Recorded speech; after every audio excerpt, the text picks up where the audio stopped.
Hi everyone, welcome back my YouTube channel. आप सब कैसे हैं? उम्मीद है कि आप सब भी बढ़िया होंगे और अपनी पढ़ाई बहुत अच्छे से कर रहे होंगे। जैसा कि आप लोग देख रहे हैं कि साइड में मैंने एक कमेंट लगाया है। कल मेरे पास एक कमेंट आया कि मैं जो आप लोगों तक पॉलिटिकल साइंस की किताबें बता रही हूँ उसमें से जो 2021 का पेपर हुआ है 10 क्वेश्चन भी उस किताब से नहीं बन रहा है। तो इसका आज मैं आप लोगों के साथ लाइव प्रूफ शेयर करने की कोशिश करूँगी, क्योंकि ऐसे कमेंट बहुत सारे आते हैं। तो आप लोग भी कमेंट देख के कंफ्यूज होते होंगे कि क्या मैं जो सोर्सेज बता रही हूँ वो सही है या नहीं है। तो इसके बारे में आज की वीडियो पूरा देखिएगा, आपका भी कन्फ्यूजन दूर हो, क्योंकि आप लोग भी अभी नई तैयारी शुरू कर रहे हैं। तो आप लोग को भी मन में कन्फ्यूजन ये आता होगा कि क्या मैं जो सोर्स बता रही हूँ सही बता रही हूँ या फिर ऐसे ही बता रही हूँ। तो देखिए, मेरा मकसद यही होता है कि जैसे मैं तैयारी जब शुरू की थी तो मैं जितना ज़्यादा भटकती थी, मैं कोशिश यही करती हूँ कि आप लोग को उतना ज़्यादा भटकना ना पड़े और आप जो भी मैं जानकारी दूं वो एकदम सीधी और सटीक हो। तो इसीलिए मैं अपने वीडियो में आप लोगों के क्वेश्चन का जवाब देने की कोशिश करती हूं और आप लोग जो भी क्वेश्चन पूछते हैं उससे रिलेटेड वीडियो आप लोगों तक शेयर करती हूं। तो आज की इस वीडियो को आप लोग खुद देखिएगा और फिर इस कमेंट का आप लोग अपने हिसाब से जवाब दीजिएगा कि क्या मैं जो बताती हूँ वो गलत है या सही है। तो बाकी आज की पूरी वीडियो आप लोग देखेंगे तो आप लोग को खुद ही समझ में आएगा कि क्या मैं जो जानकारी देती हूँ वो गलत होती है या सही डायरेक्शन में होती है। हालांकि आप लोगों में से बहुत सारे लोग बताते हैं कि जो मैं जानकारी देती हूँ वो सही है, लेकिन आज की इस वीडियो में आप लोग पूरा एनालिसिस करिएगा कि क्या कहीं पर गलत भी मैं बताती हूँ। तो आज की अगर वीडियो आप पूरी देखेंगे तो आप खुद ही समझ पाएंगे और जो मैं बताती हूँ क्या वो किताबें सही होती हैं या ऑथेंटिक होती हैं या बस ऐसे ही मैं बता देती हूँ। क्योंकि किताब जब हम भी खरीदने जाते हैं तो हमारे मन में बहुत सारे विचार आते हैं, क्या जो हम किताबें ले रहे हैं हम इससे ही पढ़ के सिर्फ अपना सिलेक्शन पा लेंगे या इतनी किताबें हमारे सिलेबस के अकॉर्डिंग सही हैं कि और कलेक्ट करनी चाहिए। तो ये सारे कन्फ्यूजन आज की वीडियो से आपका 100% दूर हो जाएगा। देखिए, ऐसे बहुत सारे कमेंट आते हैं, हालांकि इन सारे नेगेटिव कमेंट पे ध्यान नहीं देना चाहिए, लेकिन कभी कभी होता है कि कुछ कमेंट ऐसे होते हैं कि उनका जवाब देना ज़रूरी पड़ जाता है। तो इसीलिए मैंने सोचा कि इनके कमेंट का जवाब मुझे ज़रूर देना चाहिए, क्योंकि ऐसे बहुत सारे लोग आते हैं कमेंट करके चले जाते हैं। तो आप लोग भी अगर कमेंट पढ़ेंगे तो आपको भी लगेगा कि क्या सही ये लोग बोल रहे हैं या ऐसे झूठ ही बोल रहे हैं। क्योंकि जब नए तैयारी शुरू करते हैं तो सारी चीज़ें पता नहीं होती, तो कन्फ्यूजन बहुत सारा होता ही रहता है। तो इसीलिए मुझे लगा कि आज की वीडियो में आप लोगों तक शेयर करना चाहिए। तो फाइनली मैं इस वीडियो में आपको पूरा दिखाऊंगी कि जो मैं अर्जुन सिंह की पॉलिटिकल साइंस की बुक पढ़ रही हूँ उस सिर्फ एक ही किताब से ज़्यादातर क्वेश्चन उसी किताब से बने। मैं ये नहीं कहती कि जितना 62 क्वेश्चन पूछा गया था पूरा का पूरा लाइन बाय लाइन उसी किताब से पूछा गया, ऐसा नहीं है, लेकिन फिर भी ज़्यादातर क्वेश्चन उस किताब से बन ही गए हैं। बस कुछ क्वेश्चन ऐसे होते हैं जिनमें कि शब्दों का थोड़ा सा उलटफेर होता है, लेकिन अगर हम अच्छे से कॉन्सेप्ट क्लियर किए हैं तो हम क्वेश्चन आराम से सही कर सकते हैं। तो देखिए, ये है मेरे पास टीजीटी सामाजिक विज्ञान की किताब और इसमें 2021 का पेपर दिया गया है। तो सबसे पहला ही क्वेश्चन मैं आप लोगों को दिखाती हूँ। तो सबसे पहला क्वेश्चन था गार्नर के कथन से रिलेटेड। इसमें पूछा गया कि राजनीति विज्ञान का प्रारंभ और अंत राज्य के साथ होता है, ये कथन किसका है? तो ये है अर्जुन सिंह की बुक। चलिए दिखाते हैं कि इस बुक में वो कथन दिया गया है कि नहीं। तो ये देखिए, जहाँ पे एकदम लाइन बाय लाइन वो कथन दिया गया है। तो ये तो हो गया पहला क्वेश्चन।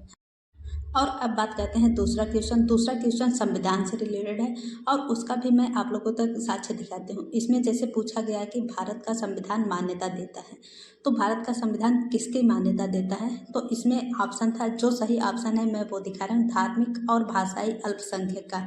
हालांकि अगर आप तैयारी कर रहे हैं तो ये क्वेश्चन तो आप रट ही गए होंगे, लेकिन ये अनुच्छेद 29 का भाग है और इसमें आप देख रहे हैं कि इस किताब में भी सीधा सीधा दिया है। हालांकि थोड़ा सा शब्दों का उलटफेर होता है, लेकिन अगर कॉन्सेप्ट क्लियर है तो सारे क्वेश्चन हम आराम से ही सही कर पाएंगे। और फिर इसके बाद अगला क्वेश्चन है कि 42वें संविधान संशोधन द्वारा प्रस्तावना में जो शब्द जोड़े गए थे, और इसके बाद का भी क्वेश्चन संविधान से ही है। तो यहाँ पे आर्टिकल 20 के बारे में पूछा गया है और आप देख सकते हैं कि एकदम लाइन बाय लाइन इसमें दिया गया है।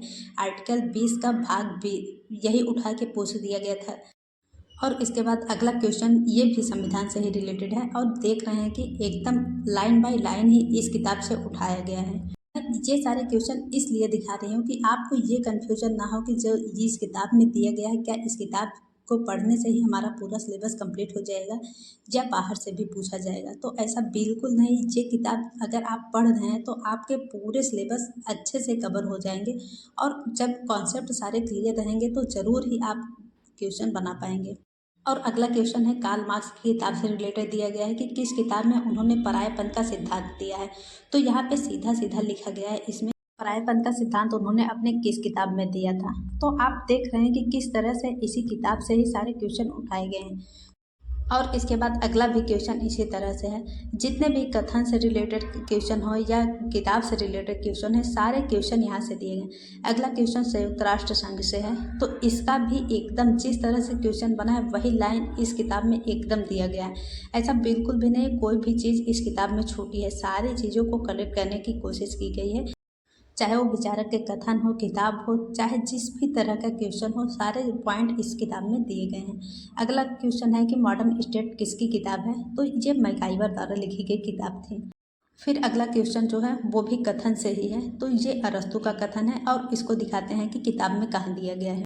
तो यहाँ पे जो विचारक वाला टॉपिक दिया गया है अरस्तु का, तो अरस्तु का कथन यहाँ पे दिया गया है। आप देख रहे हैं कि एकदम वही कथन उठा के पूछ लिया गया है।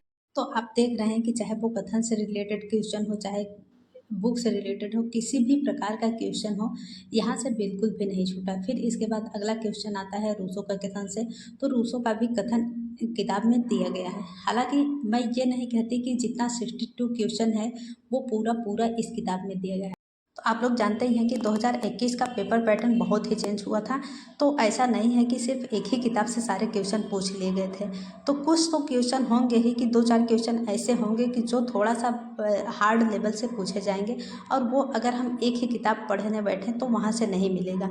तो लेकिन ऐसा नहीं है कि हमने पहले भी आपको बताया था कि अगर आप ये किताब पढ़ते हैं अर्जुन सिंह की, तो आपका 80 से 90% पूरी तैयारी आराम से हो जाएगी। मैं ये नहीं कहती कि 100% इसी से क्वेश्चन बन जाएगा, लेकिन अगर सिर्फ एक किताब को पढ़ते हैं तो आपका 80 से 90% आराम से तैयार हो जाएगा। और रही बात जो 10-20% छूटता है, तो उसे अगर हम क्वेश्चन प्रैक्टिस ज़्यादा किए हैं और कॉन्सेप्ट को अच्छे से समझे हैं तो वो क्वेश्चन भी आराम से हम बना पाएंगे।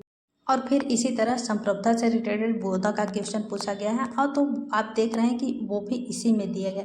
हालांकि कुछ क्वेश्चन ऐसे हैं खासकर कथन से रिलेटेड जिनमें थोड़ा सा 1-2 शब्द को उलट फेर करके पूछ लिया गया है। और ये अगला क्वेश्चन है कि सर्वाधिकारवादी राज्य की विशेषता क्या है। तो यहाँ पे ये जो फासीवाद का चैप्टर दिया गया है इसमें थोड़ा सा अंदर में दिया गया है। तो कुछ इंपॉर्टेंट पॉइंट हैं जो कि इसी तरह से दिए गए हैं, तो वहाँ से भी डायरेक्ट क्वेश्चन पूछ लिया गया है। तो इसीलिए अगर इस बुक को हम अपने सोर्स में फॉलो करते हैं तो इस बुक का एक एक वर्ड हमें बहुत अच्छे से क्लियर रहना चाहिए, तभी हम जाके क्वेश्चन अच्छे से बना पाएंगे। क्योंकि देख रहे हैं कि किस तरह से पॉइंट से उठा के क्वेश्चन बना दिए गए हैं। क्योंकि आप जानते ही हैं कि अगर पॉलिटिकल साइंस पूरे सिलेबस की किताब ढूंढेंगे तो अलग अलग किताबें मिलेंगी, लेकिन अगर एक ही किताब में सब चीज़ें पढ़नी है तो उसका एक भी शब्द हमें मिस नहीं करना है। तो इसी तरह से अगला क्वेश्चन है और ये है लासवेल के कथन से। तो आप देख रहे हैं कि किस तरह से एकदम पॉइंट टू पॉइंट उठा के क्वेश्चन पूछा गया है इस किताब से। और अगला क्वेश्चन है कि लोकपाल शब्द का प्रतिपादन भारत में किसने किया था। तो इसका सही आंसर है LM सिंघवी। और इस किताब में देखिए यहाँ पे एक पॉइंट बना के दिया गया है कि कानूनविद LM सिंघवी ने लोकपाल शब्द का प्रतिपादन किया था। और अगला क्वेश्चन है नौकरशाही शब्द का प्रयोग किसने किया था। तो नौकरशाही जो शब्द है उसका इंग्लिश है ब्यूरोक्रेसी, और ब्यूरोक्रेसी शब्द का प्रतिपादन किया था विंसेंट डी गार्गे ने।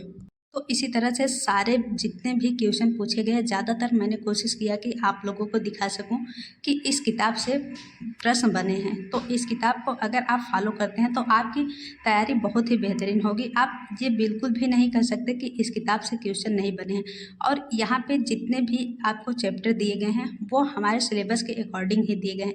एक भी चैप्टर ऐसा नहीं है कि सिलेबस के बाहर है। जितने भी सिलेबस में टॉपिक दिए हैं सारे चैप्टर को बहुत अच्छे से कवर किया गया है।